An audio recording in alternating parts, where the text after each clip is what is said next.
Hello there, hello there. Happy Friday. It's Friday. Yay. But what does that really mean to entrepreneurs? That doesn't mean too much to us, right? Because it's not like we don't work the weekends. It's not like we don't work all the time. So I'm excited though, because Friday I get to go spend some time at my daughter's school hanging out. So you remember yesterday? Oh, so by the way, yeah, if you want to tweet me, email me, subscribe to make sure you get my daily rants, go ahead and do that at Richelle Shaw, or you can go to my website at RichelleShaw.com. I am Richelle, and I wrote the book, How to Build a $1 Million Business in Las Vegas Without the Casinos.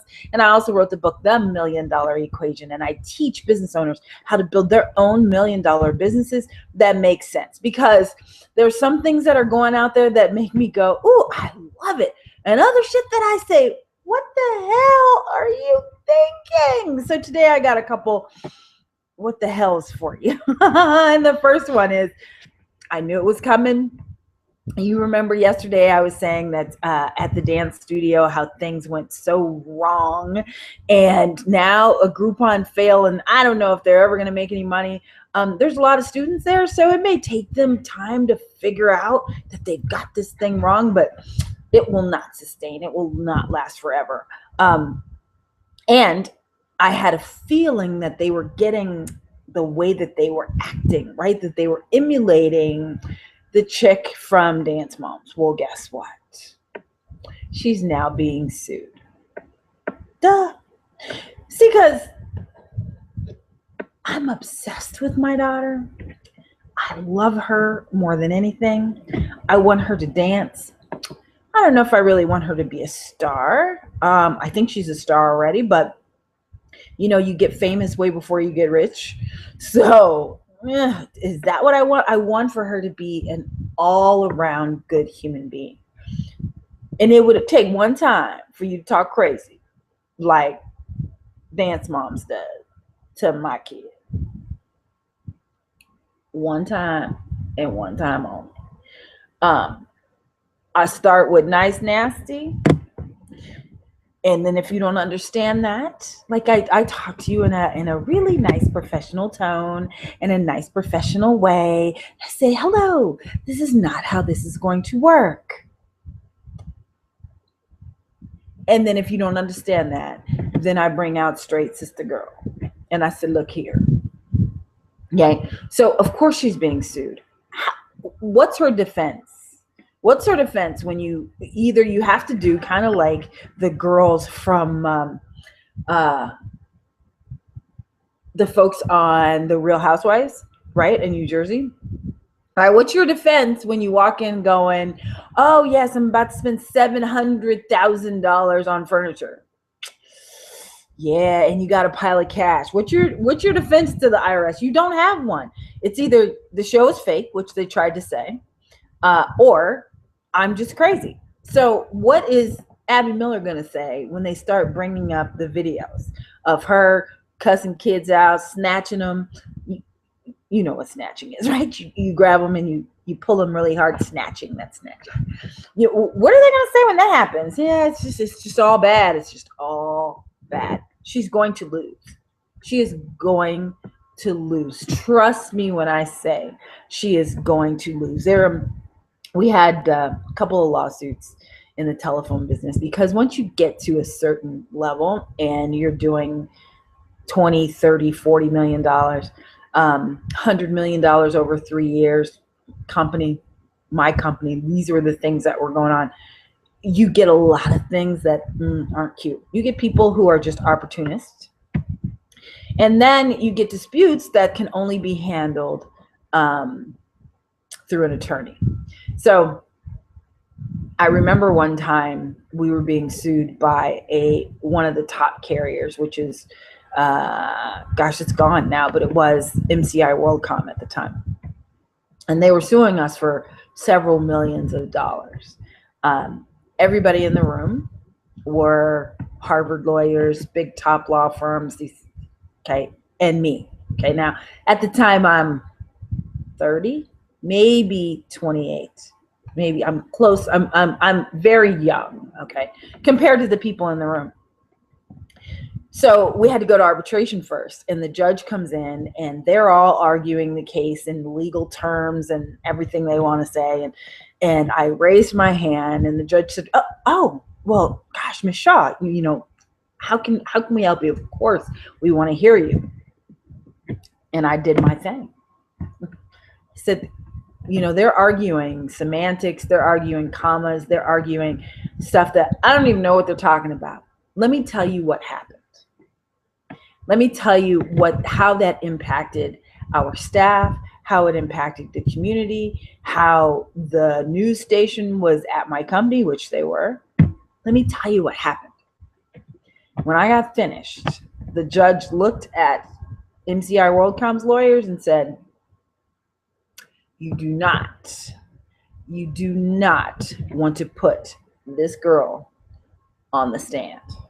Okay, whatever you do, you need to settle, and you need to settle right now. But you do not want to put that girl on the stand in front of a jury.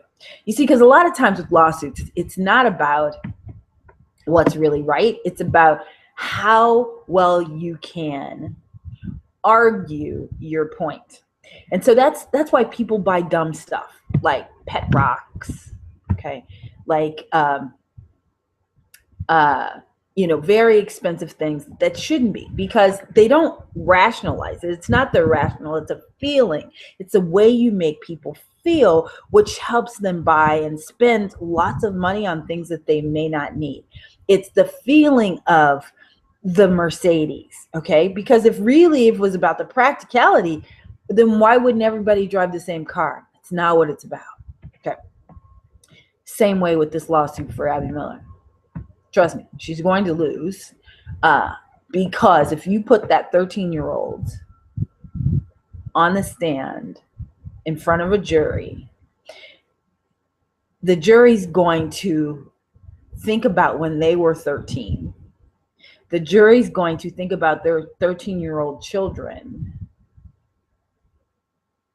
It's going to be all bad, because it's that emotional tug. Okay, that emotional tug that changes everything. So hear me. That's what's going to go down. I don't know if she's going to settle, if she's smart enough, if her lawyers are smart enough. But, sometimes it's not all for the TV. You have to make a better decision, and hopefully she will make a better decision. All right, so the business lesson in that is all that glitters isn't gold. And you want to make sure that while you cussing somebody out and you think it's funny and it makes for great TV, it doesn't make for great things to your finances. So all of these reality stars, it's tough. It's tough. All right, so Willie Nelson. Did you see the story? So being a hair girl that I am, Willie Nelson, locks of Willie Nelson's hair sold for $37,000. $37,000. Who's buying it? First of all, that's what I want to know. Who buys his hair for $37,000? It's sold at auction. Not all of his hair, like locks of love. I mean, it's like a little piece, like a little. He's still alive. He is, isn't he? I think. And all I remember is he kept getting arrested for being high. So the hair is full of THC. It probably still smells like marijuana. What the hell, Willie? Who's buying Willie's hair? That's what I want to know. Excuse me, somebody tell me who is buying Willie's hair, right? So the guy who collects hair and collects locks of hair from celebrities is out there saying that, $37,000, I'd have paid $50,000. I'd have paid $50,000. For real. What the hell? So that's your Friday. What the hell? But here's the business lesson from the what the hell, okay? It's that people will pay for anything. You just have to find the right market and the right buyer, because there is a buyer out there for everything. who would have ever thought that he would be buying hair? I mean, like, his oldest, he has Abraham Lincoln's hair. How do we know it's really, who authenticates Abraham Lincoln? They said that the lock of Abraham Lincoln's hair right now would go for $750,000. 750. Abraham Lincoln. I can't. I just can't. But you're having a hard time selling flowers, selling a book, selling your advice. There's a market. You just need to find it. If you need help finding your market, go to my website at richelleshaw.com. I'm excited for the weekend. I hope you're excited for the weekend. I'll see you on Monday with the Richelle Rant, and hopefully I'll have other great stories to share with you. But 37,000. Go brush your hair and get mad. 37,000. Have an awesome weekend. All right, I'll see you later. Bye.